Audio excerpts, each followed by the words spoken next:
kok saya nggak punya ayah seperti teman-teman dan lain-lain. Ternyata ayah saya ini justru menurut saya punya value yang nilai-nilai yang bahkan semua orang itu mengakui seperti itu.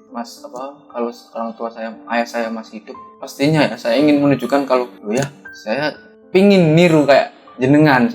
Saya bisa menjadi anak yang jenengan banggakan. Saya ingin jadi seorang ayah juga seperti jenengan, seperti itu.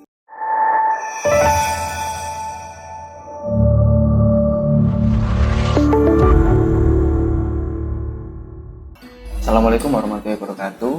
Perkenalkan, nama saya Ahmad Iqbal Ismawanto. Saya lahir di Malang, tepatnya di Kecamatan Kepanjen, Kabupaten Malang.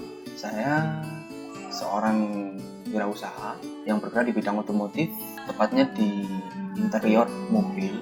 Di usaha yang saya geluti ini sudah lama, sudah dari tahun 2015. Tentang riba ini saya justru bersyukur pernah mengalami atau diberikan pengalaman belajar yang mungkin gak semua orang mendapatkan, tapi tidak untuk ditiru ya, tapi untuk diambil hikmahnya, tepatnya seperti itu. Jadi saya pernah terjerumus dalam riba yang mendorong saya, akhirnya saya setelah terjerumus dalam riba itu banyak sisi-sisi negatif atau banyak kesulitan-kesulitan yang saya hadapi. Setiap langkah, setiap apa yang ingin saya lakukan itu selalu ada halangan, selalu ada rintangan, selalu ada hambatan yang saya temui. Dan saya berpikir bahwa kenapa kok seperti ini? Kenapa kok terus-terusan hambatan itu saya alami?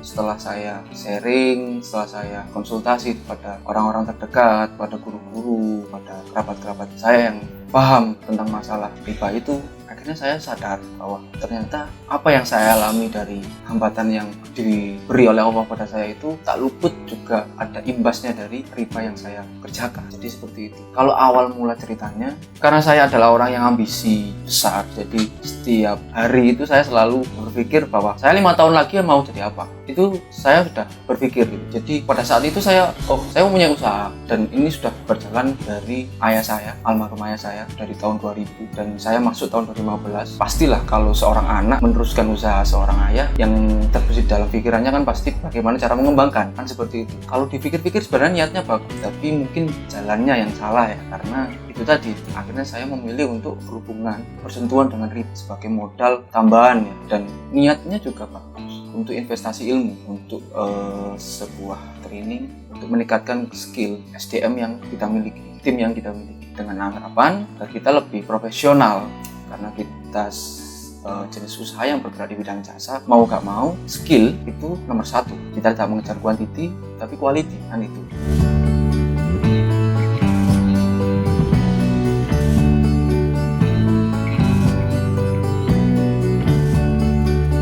Dari situ kita akhirnya bersentuhan dengan riba. Setelah berjalan sekitar tahun 2020 ya, awal-awal 2020, kita harapannya setelah training selesai, setelah kursus, sudah lebih ahli, sudah lebih profesional, harapannya pasti omset naik. Kita kan nggak tahu di depan ada apa, besok ada apa, 1 menit lagi ada apa, 1 tahun lagi ada apa, kan kita nggak pernah tahu. Tapi kita sudah melangkah lebih jauh, melebihi kehendak Tuhan. Nah, itu mungkin Allah juga nggak suka, kan seperti itu. Kita ambisi, kita punya keinginan yang kuat, tapi harus dilandasi dengan dasar-dasar yang kuat juga. Harus orientasinya juga harus nggak hanya dunia, akhirat juga harus ada, harus imbang lah. Saya bisa ngomong seperti ini karena pengalaman juga ya, kita nggak niat menggurui kan, nggak seperti itu. Jadi setelah paham, tahu, akhirnya saya putuskan saya tidak ingin terus-terusan di jalan yang salah seperti itu. Saya tidak ingin hari-hari saya terus dihantui oleh kecemasan, gimana nanti akhir bulan nyicil, gimana nanti, itu ketakutan-ketakutan yang harusnya kita sebagai owner ya memikirkan yang bagaimana cara mendapatkan orderan yang banyak, itu udah nggak ada. Jadi yang pikir bagaimana cuma cicilan ini lancar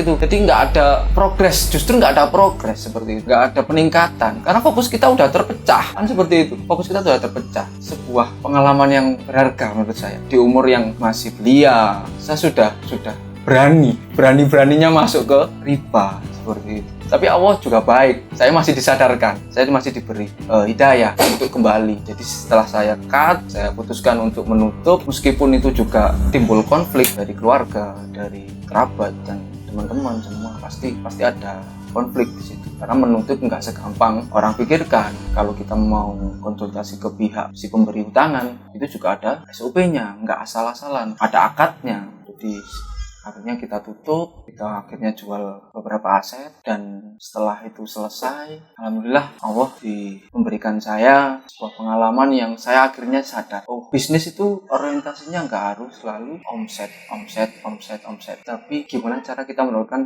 barokahnya.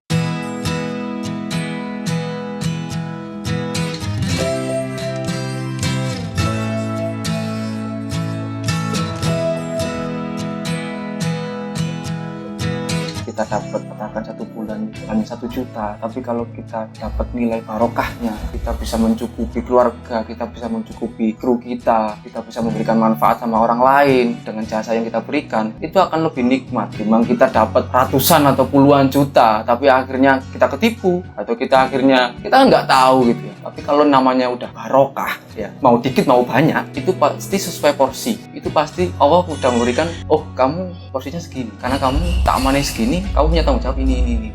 Sedekahmu gimana, amal jariahmu gimana, tanggung jawabmu pada keluarga gimana, itu pasti sudah ditata, sudah diatur. Kalau kita mindset berpikirnya seperti itu, mau kita usaha apapun itu akan berjalan lancar, enak. Kita ngejalannya itu ikhlas. Akhirnya kan ada ikhlas, kita akhirnya bisa bersyukur. Nah itu mungkin Allah baik. Menurut saya Allah baik sama saya. Saya diberikan cara berpikir seperti itu, saya juga bersyukur banget. Saya diberikan orang-orang yang di sekeliling saya yang bisa merubah cara berpikir saya yang lebih baik. Seperti itu. Tapi saya berpesan, apa yang saya alami ini jangan sampai teman-teman juga mengalami seperti itu.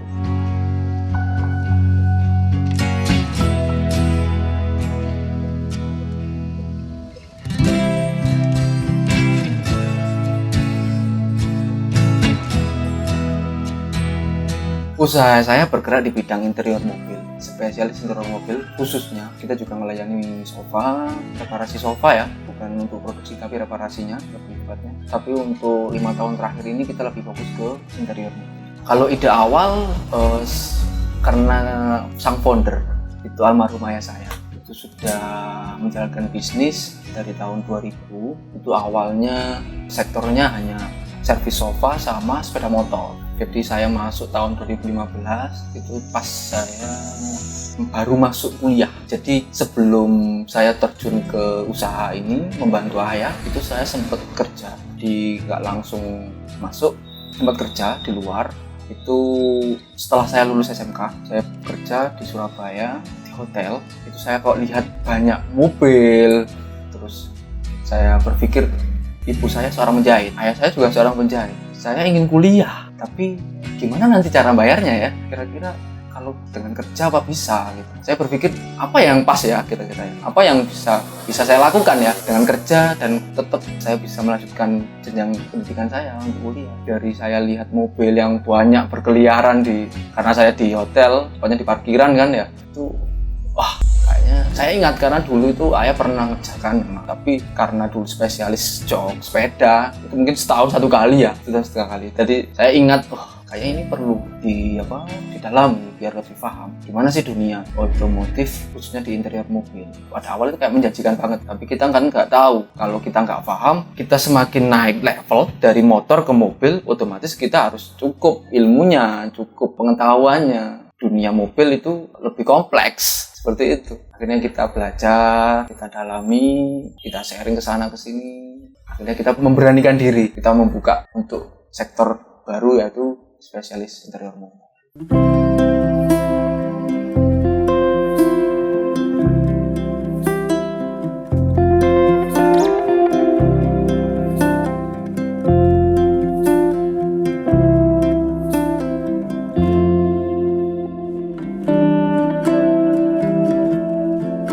Kalau kebangkrutan, saya rasa ya pada saat saya terjerumus pada riba itu ya, keuangan itu sudah nggak tertata ya, pengeluaran pemasukan itu sudah nggak balance, itu sudah ya kalau Allah nggak mengendaki untuk saya dan teman-teman itu masih bertahan mungkin sudah kolaps mungkin. Kalau dibilang nominal ya ratusan.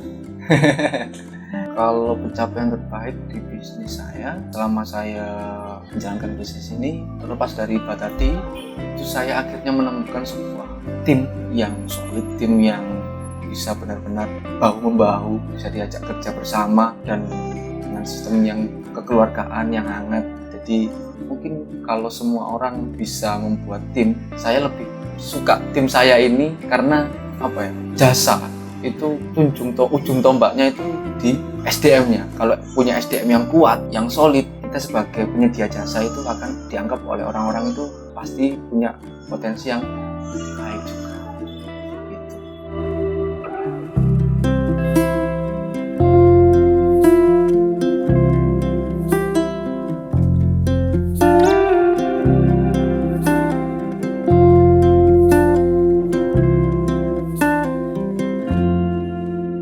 Titik terendah yang saya pernah alami yaitu saat saya kehilangan seorang ayah. Itu mungkin menjadi salah satu titik terendah saya karena almarhum ayah saya itu banyak mengajarkan, memberikan pendidikan yang beda, benar-benar beda dari kebanyakan orang.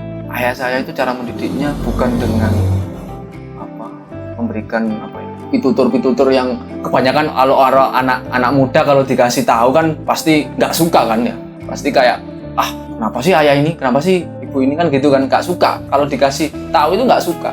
Tapi ayah saya ini beda. Jadi ketika saya itu masih sejak kecil itu cara mendidik orang tua saya itu terbuka. Jadi apa-apa itu selalu diomongkan baik-baik. Kalau punya masalah, kalau punya problem, kita duduk bareng, kita ngomong. Jangan sampai dipendam. Ayah saya juga gitu. Jadi apa-apa itu jangan disembunyikan. Baik buruk sampaikan. Lebih baik seperti itu ketimbang nanti dipendam. Nilai-nilai sosial yang lebih ditekankan oleh ayah saya. Terutama ayah saya itu lebih suka mempraktekkan secara langsung. Ayah bisa ngomong A, B, C, D. Tapi kalau nggak dilakukan oleh orangnya sendiri, oleh beliau sendiri, anak itu nggak akan niru. Nak sholat, ayahnya nggak sholat. Mana mau. Nak kerja keras, nak kerja cerdas, nak kerja tuntas. Tapi ayahnya kerja seenaknya, bentar-bentar ngopi, bentar-bentar keluar, yang nggak akan ditiru. Tapi ayah saya ini benar-benar nggak hanya ngomongnya itu cuma 1-2 kata, tapi poin. Dan itu dia memberikan contoh secara praktek langsung. Jadi kayak gimana ya? Saya dulu pas awal-awal itu sebelum ayah meninggal dulu kayak berpikir gini, saya kok nggak punya ayah seperti ayah teman saya yang lain ya? Karena saya kan suka dikasih tahu, diberikan penjelasan. Kalau anak kan pinginnya diberikan kayak diberi pitutur gitu loh. Saya benar mengharapkan seperti itu. Karena saya nggak pernah ngalamin sekali gitu. Ketika saya lihat orang tua teman-teman itu gitu ya, enak ya. Saya kan ikut nongkrong gitu. Itu ya kalau punya ayah gini ya. Saya tuh kayak mengharapkan itu. Pada saat itu sebelum saya tahu cara mendidik ayah saya itu. Tapi setelah ayah saya nggak ada itu, kok kerasa ya? Saya biasanya tahu ayah kayak gini, saya tahu. Terus nggak ada. Itu kayak justru malah membekas ketimbang hanya secara lisan gitu. Karena beliau itu mempraktikkan secara langsung itu lebih membekas. Pendidikan seperti itu malah lebih mengena menurut saya. Dan saya sampai saat ini masih terngiang-ngiang. Dan itu nggak bisa dilupakan.